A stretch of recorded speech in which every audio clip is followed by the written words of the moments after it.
Halo, jumpa lagi dengan Toko Obat Cina. Di video kali ini kita akan membahas tentang hipotiroid.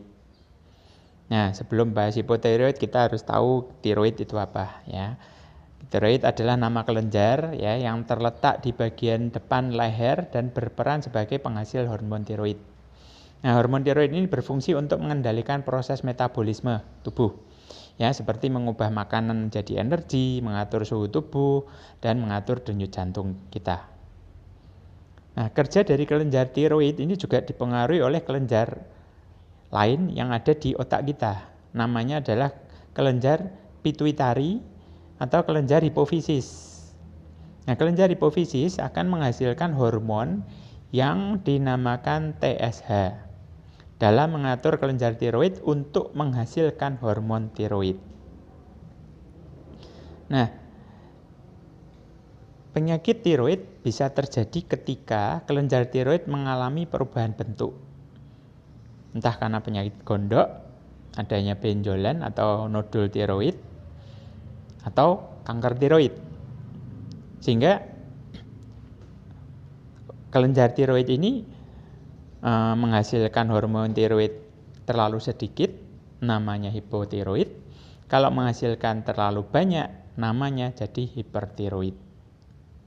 Nah, definisi hipotiroid adalah kelainan akibat kekurangan hormon tiroid sehingga terasa mudah lelah dan sulit berkonsentrasi. Nah, lebih sering menyerang wanita usia lanjut. Tapi dapat juga diderita oleh bayi yang baru lahir. Ya, namanya hipotiroidisme kongenital. Jadi bayi mengalami gejala penyakit kuning, lidahnya berukuran besar, hingga mengalami sesak nafas. Nah, gejala hipotiroid, gejalanya berkembang lambat, tidak langsung disadari dan sangat bervariasi. Ya, mudah lelah, pusing, sembelit atau susah buang air besar. Nah, ini berbeda banget dengan yang hipotiroid ya. Kalau hipertiroid. Kalau yang hipertiroid itu buang air besarnya malah sehari bisa berkali-kali. Ya, yang ini malah sembelit. Ya. Kemudian otot-otot terasa lemah, nyeri, kaku, lebih sensitif terhadap cuaca dingin, kulitnya kering, kasar, mudah mengelupas dan keriput. Nah, gejala lain berat badan naik tanpa penyebab yang jelas. Nah, berbeda dengan yang hipertiroid. Kalau yang hipertiroid berat badannya turun drastis. Kalau yang ini malah naik. Ya. Nah, terus wajah bengkak, suara menjadi parau, rambut rontok dan tipis, kuku rapuh, mudah lupa, sulit konsentrasi, siklus haidnya juga tidak teratur. Nah, gejala hipotiroid pada bayi, wajahnya nampak membengkak, lidahnya besar, menonjol sehingga tersedak, kulit serta bagian putih pada mata bayi itu berwarna kuning. Kemudian mengalami sembelit, kesulitan menyusu, mengantuk secara berlebihan, ya. Tangan dan kaki terasa dingin. Nah, otot lemah, sering kentut atau bersendawa, perutnya kembung, tidak mau makan, ya, jarang buang air besar ya karena sembelit kan. Kemudian lebih rewel, suara tangisannya juga parau.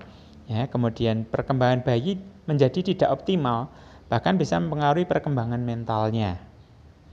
Nah, gejala hipotiroid pada anak dan remaja cenderung mirip sama dengan yang dialami oleh orang dewasa. Nah, kadang-kadang gejalanya disertai penundaan pertumbuhan gigi. Masa pubernya juga jadi terlambat. Ya. Kemudian buruknya pertumbuhan fisik dan mental. Nah, penyebab hipotiroid bisa karena penyakit autoimun. Ya. Penyakit Hashimoto.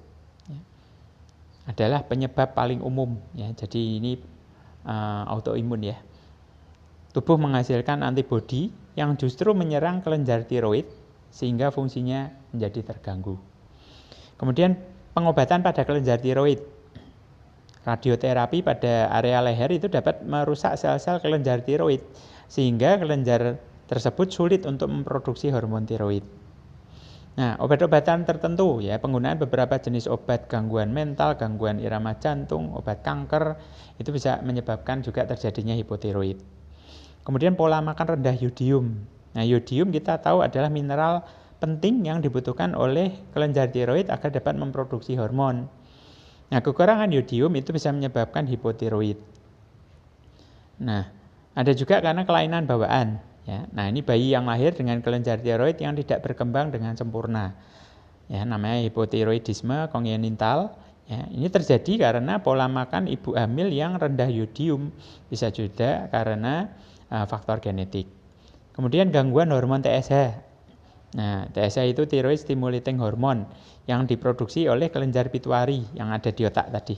Ya, karena hormon TSH ini yang mengatur, ya, kapan kelenjar tiroid memproduksi, kapan tidak, kapan melepas, kapan tidak. Ya.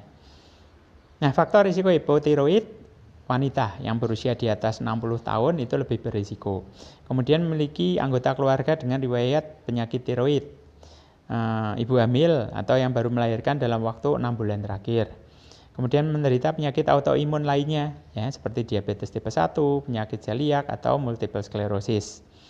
Terus menderita gangguan bipolar, Down syndrome atau sindrom Turner, ya.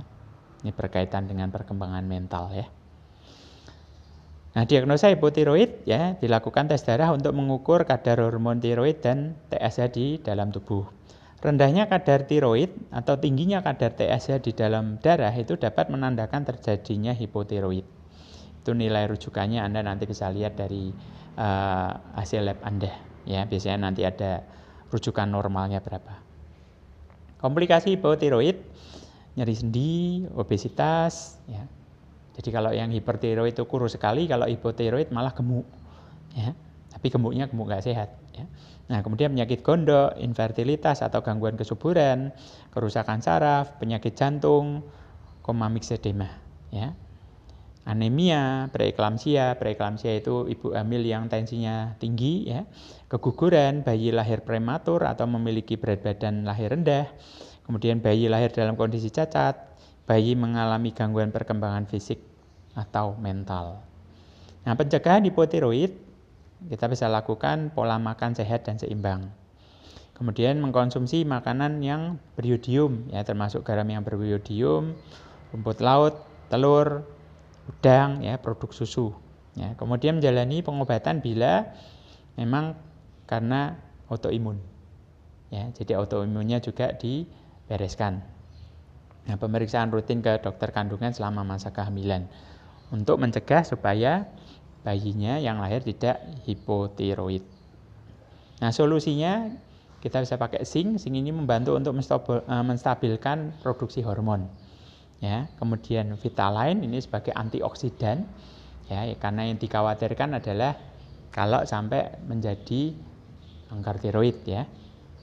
Mooncott. Nah, ini Mooncott ini untuk menaikkan stamina, ya, memperkuat jantung supaya tidak gampang capek. Kita bisa beraktivitas dengan baik, ya. Oke.